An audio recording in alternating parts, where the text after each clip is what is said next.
Welcome back. This week, the country was shaken by news of the tragic Scholar transport crash that claimed 14 young lives, leaving 2 critically injured in the Vaal. Psychosocial support and counselling was offered to affected families, parents and schools. Now, to help us understand the trauma suffered by family members and those close to the victims and how they begin to heal from such a tragedy, we are joined in studio by therapist Busisiwe Mzandolo. Busisiwe, thank you so much for coming into studio and having this very important conversation with us. Thank you so much for inviting me. What a tragedy that these families and their communities, the schools have faced this week. And unfortunately for South Africans, this isn't the first time we're seeing such a major car crash with young children. Yeah. As a therapist, when you are encountering such, how do you even begin to help these kinds of families? So this one is a big one. And I remember sitting at the couch and I said, this will need a mass of therapists. Yeah. Not just one therapist or 3 or 4, it will need a mass of them, because you're not only dealing with the family, you're dealing with the school, you're dealing with the church, you're dealing with the community, you're dealing with the best friends, you're actually dealing with the taxi association itself, the people that are driving these kids and other drivers. So it's a lot of people that are affected by this loss, not just the families or the close people, actually everybody, including us as the parents that have kids that are going to school. So we are actually faced by something that we've never expected. So we will need not just 1 or 2 or 3, but a lot of therapists, whether be it from the government, whether be it private therapists like myself, but this would need a whole lot of people just to assist. It can never be 1 or 2. That's so understandable. I mean, even considering there's one family that lost 2 children in that one accident. Now, when dealing with this kind of grief, especially when it comes to children, how do parents even begin to comprehend that kind of loss? So any loss is unexpected. Even if someone was sick, any loss is a tragic. Any death is a big, dark cloud in that family. So when parents are dealing with a situation like this, they need to take time. Healing won't take tomorrow. It won't take a week or so. It won't take a month. It won't take a year. It will take time, because first of all, there's kids that are going to school with the same child as you, and now watching them going to school, that's traumatic. Seeing them passing grades, that's traumatic. If you had a matric results, that's another trauma. So as a parent, first of all, I always say to parents, take your time. It's a shock, allow the shock to happen. Allow the denial stage to happen. You know, there's stages of grief where you start with, I'm just shocked, I don't believe this is not true. If I can just wake up and my child is here, I can hear the screams, Mommy, I'm back from school, whatever. I asked my daughter, what change did you make on someone's child today? I can't ask that question because she's not here. So that shock is allowed, and then that denial phase is also allowed. And then you have to allow yourself to go through that bargaining phase of just going through, I could have, I should have, I would have, what if I've changed? I've seen the signs, I should have done this and that. And then allow yourself to go through that depression phase. Yeah. Because you're going to go down. And I hear you that obviously there are these stages of grief that you should just also allow to happen as well. And we spoke about not just the parents and the family, but the community at large that also is heartbroken by this. I think the entire country is. Yes. But for the friends, for the friends who were waiting at that gate for that morning, for their best friend or their classmate to come for their normal routine where they get them at the gate, maybe they go to the tuck shop, whatever it may be, young people having to deal with losing their friends.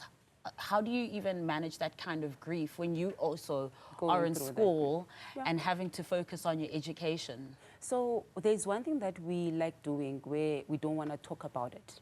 We don't want to mention my friend's name. We don't want to talk about how happy they were, or we just want to avoid anything to do with that person that we've lost.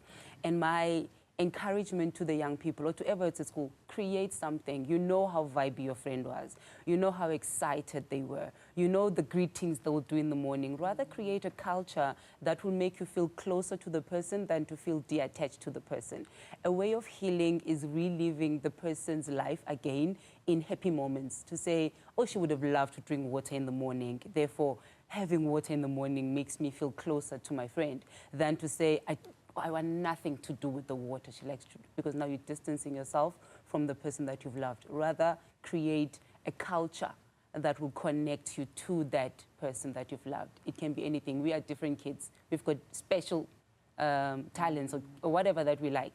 Create that culture. I like that, you know, the idea of creating a culture or a tradition around the person who has deceased as well. And for the educators as well, I mean, because they're also affected. They're the ones who spent quite a lot of time with these children, and also having to experience that kind of loss as well. Yeah. It affects the schooling system as well. Yes, it affects the school, it affects the teaching itself, having to go to that class. And maybe that was your favorite child. I know we don't have favorite kids at school, but maybe that was your favorite child where you know this one's hand will always be up, whatever question I ask. So it affects the principal as well as to what do I do now? Do I become extra vigilant when kids are coming back from school? Do I stand on the gate and check this transport? Are these transport safe? The teachers now, everybody has got this, what I call a vicarious trauma, where now we are traumatized on something that did not happen to us directly. It's your trauma, but now I'm making it as if it's mine. And it's affecting me exactly the way it's affecting you. And now we become so touchy on things. We are not comfortable with a lot of things. We're not comfortable in talking about the person. We're not comfortable in raising the questions as to what could have happened or what happened. So that is something that we are facing, vicarious trauma. I think we are all now traumatized as the nation. If a child is going to a school transport, you have so much fear because you are traumatized by something that is not yours. Secondary traumatic as well. It's not yours, but you are taking it as your own.